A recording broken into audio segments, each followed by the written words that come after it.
Hi guys, this is Frank here from the bowhunting.com brand ambassadors, and wanted to do a quick segment on Instagram about how to hold a release and proper execution.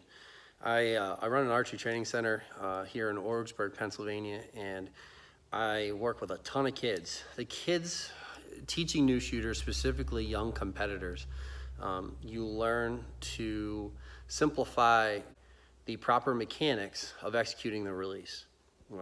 We've seen multiple bow hunters and competitors come through here that constantly are punching. And when I talk about punching, I mean they are in and they're doing this to make that release go off.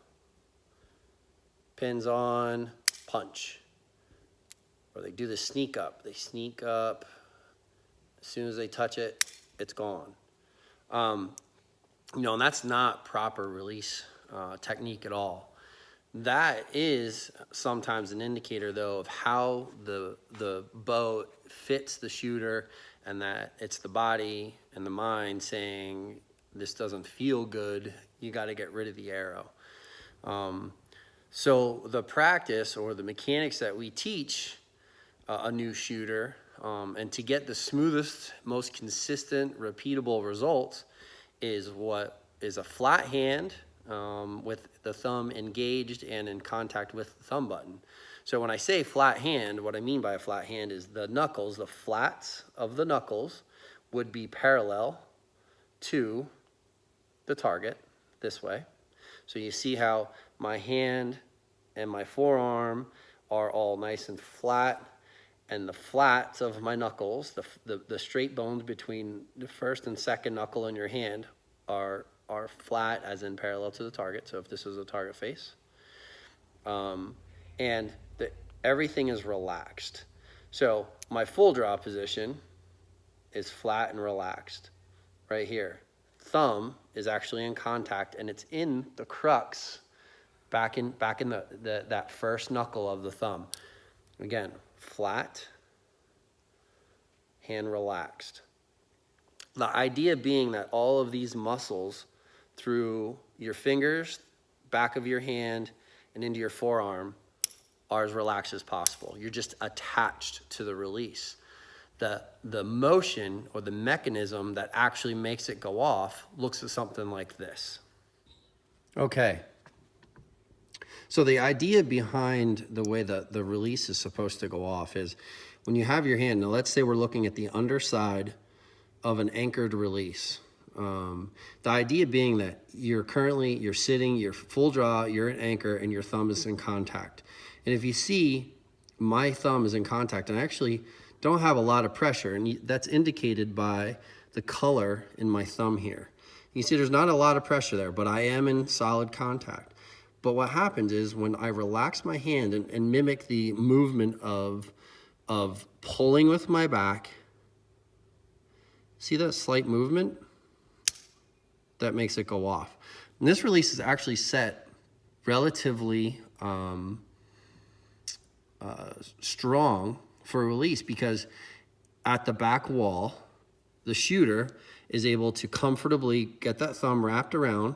So right now, the idea is aiming, and we transfer the hold into the back, and we're pulling through the shot until it goes off. Notice there's none of this. There's zero movement that makes this go off. All right? In contact, aiming, watch the thumb, extend, and it goes off. That's the movement that makes this release repeat it with a repeatable shot and execution. Shoot the archery shot.